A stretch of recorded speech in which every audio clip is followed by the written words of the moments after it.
Travel വീലോഗ് by മിഥുൻ്റെ പുതിയൊരു എപ്പിസോഡിലേക്ക് സ്വാഗതം. നമ്മൾ എത്തിച്ചേർന്നിരിക്കുന്നത് മലപ്പുറം ജില്ലയിലെ പൂക്കോട്ടുംപാടത്തുള്ള കതിർ ഫാമിലാണ്.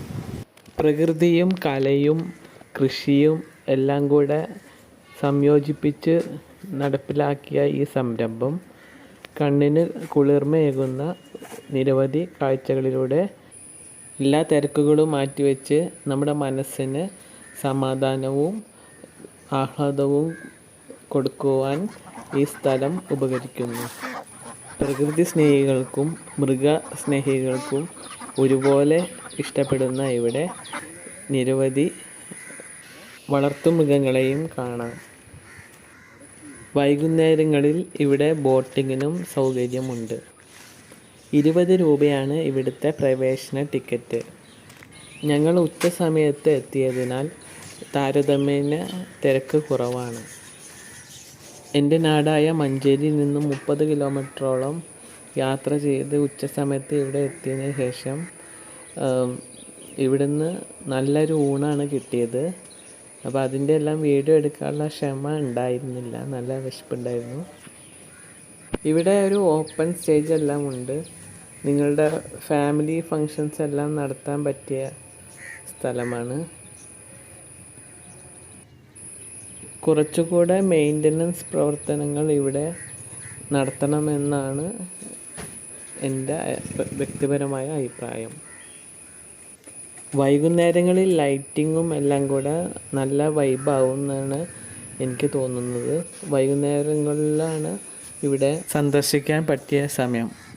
പണ്ട് കാലത്ത് കൃഷിക്ക് ഉപയോഗിച്ചിരുന്ന പണിയായുധങ്ങളുടെ എല്ലാം ഒരു മാതൃക.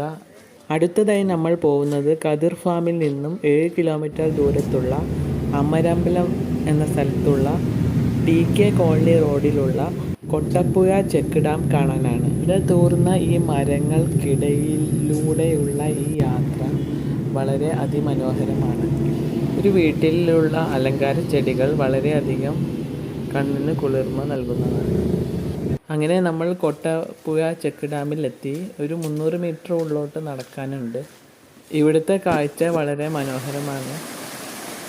ഇവിടേക്ക് വരുന്നവർ ഇവിടെ പുഴയിൽ വെള്ളമുണ്ടെന്ന് ഉറപ്പിച്ചതിന് ശേഷം മാത്രം വരിക. വെള്ളം കുറവായ സമയത്ത് ഇവിടുത്തേക്കുള്ള പ്രവേശനം ഇവിടുത്തെ യൂത്ത് കമ്മിറ്റികളെല്ലാം മുഖേന നിർത്തലാക്കുന്ന സാഹചര്യമുണ്ട്. കുടിവെള്ള സ്രോതസ്സുകളുടെ ദൗർബല്യം കാരണമാണ് ഇത്. ഞങ്ങൾക്ക് ഇവിടെ വെള്ളത്തിൽ ഇറങ്ങാൻ അതിയായ ആഗ്രഹമുണ്ടായിരുന്നു. പക്ഷേ അപ്രതീക്ഷിത യാത്രയായതിനാൽ ഡ്രസ്സൊന്നും കരുതിയില്ല. ഇവിടെ കുറേ ഫാമിലീസ് വെള്ളത്തിൽ കളിക്കാൻ എത്തിയിരിക്കുന്നത് കണ്ടു. ഇതുപോലെയുള്ള സ്ഥലങ്ങളിൽ എത്തുന്നവർ സ്വയം ജാഗ്രത പാലിക്കേണ്ടതാണ്.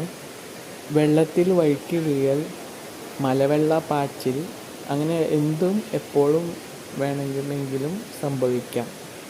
ഞങ്ങൾ ഇതിലൂടെ നടക്കുമ്പോൾ ഈ ജലാശയത്തിൽ നിന്നും വീട്ടാവശ്യത്തിനുള്ള വെള്ളം സംഭരിക്കുന്ന ഒരു യുവതിയെ കണ്ടു.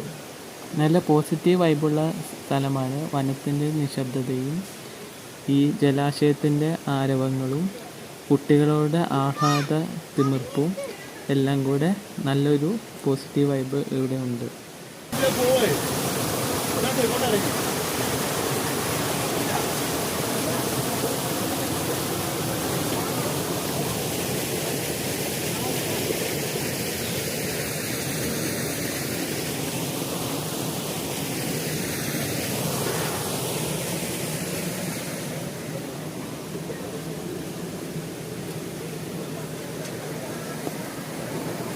അടുത്തതായി നമ്മൾ പോകുന്നത് എടവണ്ണയിൽ നിന്നും 7.8 കിലോമീറ്റർ ദൂരത്തിലുള്ള ചാത്തല്ലൂരിലുള്ള ആമസോൺ വ്യൂ പോയിൻ്റ് കാണാനാണ്.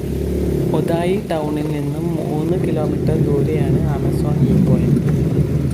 2 കിലോമീറ്റർ ദൂരത്തോളം നമുക്ക് ഓഫ് റോഡ് കപ്പാസിറ്റിയുള്ള വാഹനങ്ങളിലും ബൈക്കുകളിലും എത്തിച്ചേരാൻ സാധിക്കും.